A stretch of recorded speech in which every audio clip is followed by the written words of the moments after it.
more of a relationship with him.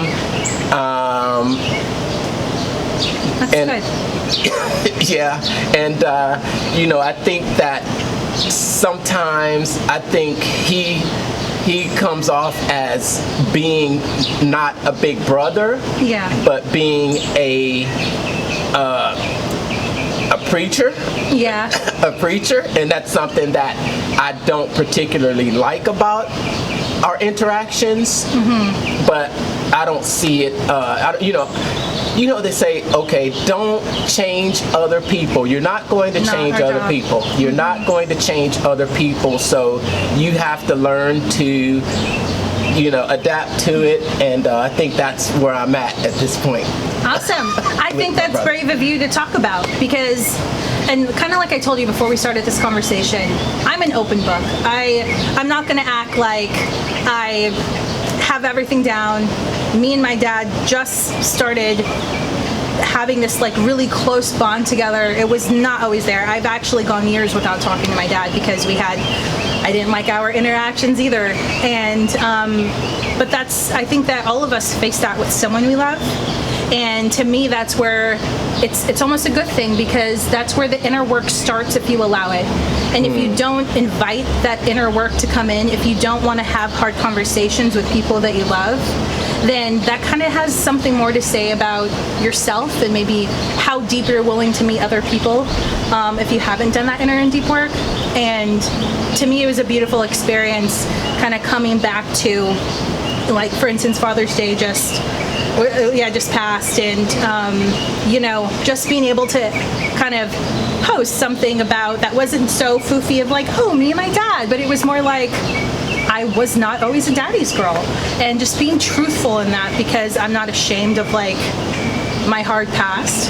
And that's it's taken 33 years to get there. So it's like, the more I can learn, I'm willing to just be open and grow.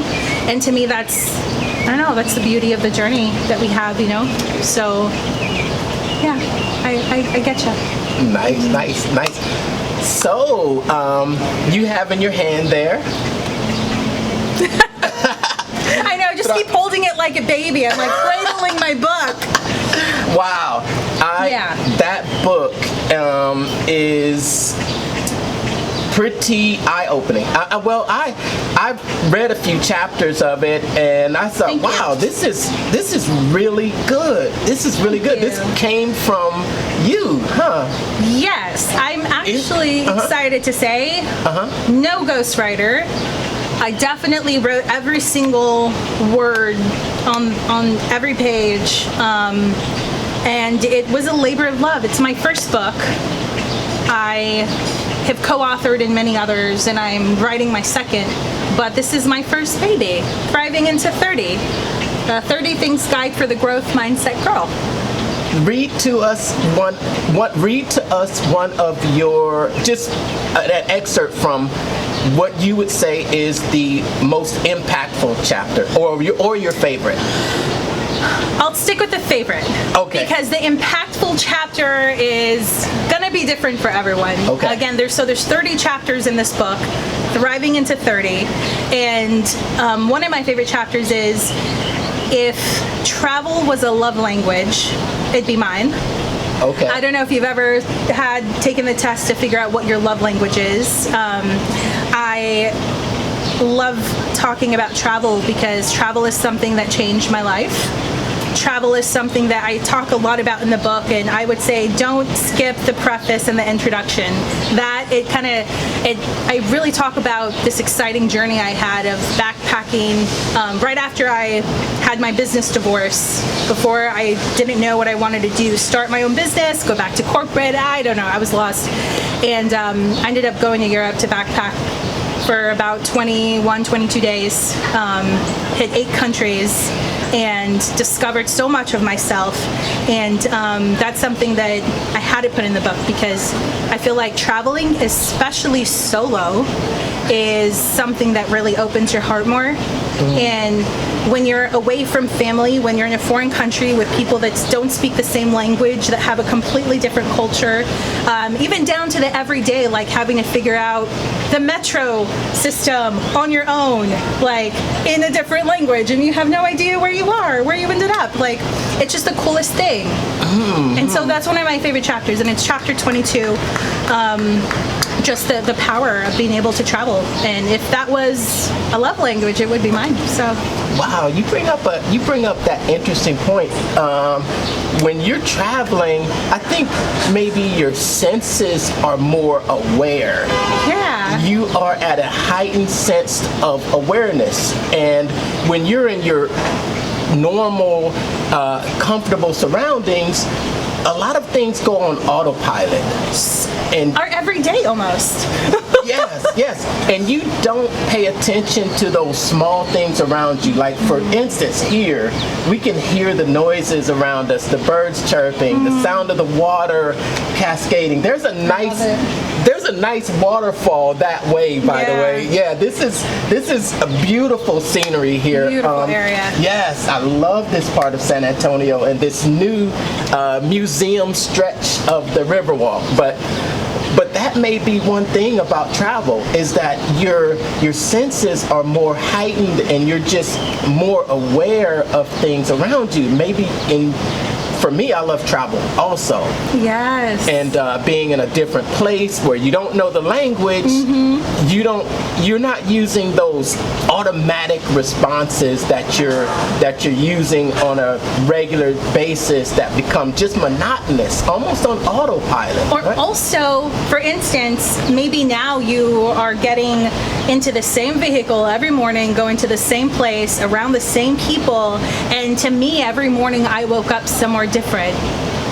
I felt just so in control of my life. I was able to wake up and say, oh my gosh, what do I want to do today? Do I want to go try pasta? Do I want to go to a museum and learn something? I was staying at hostels a lot, like really beautiful hostels. And one, they were really inexpensive, but they're gorgeous. And two, I was like bunking up, like 3 sets of 3 beds each, like bunking up with almost a dozen people in one room that I've never met from all over the world. And just being able, to like make friends that were from different parts of the world who I'm still friends with now, like that opened, I don't know how else to express it. It opened my heart up. In my mind, I was like, why don't I create like new things in my life back home? So when I came back home, that's what I did. I started imagining a better, different life that wasn't so routine. Even though routine's good to a certain extent, you don't want to get too caught up in routine, because then where's the exploration of life, you know? Yes.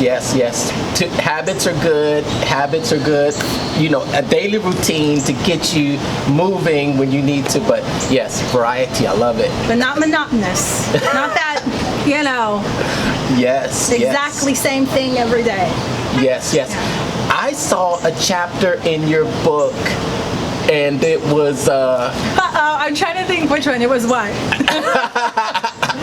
It was.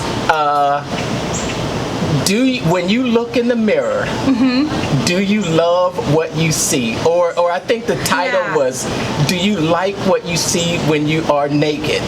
So yeah, I forget exactly what chapter that is, but it's called Feel Good Naked. Oh yes, okay. And I love that really bold statement, because it's the truth of it. Yeah, we can get, dolled up and wear what makes us feel good, but at the end of the day, that whole chapter is about self-love and body positivity. And it was so important for me to write that chapter too, because, when you strip everything away, both metaphorically and not, do you love who you see in the mirror?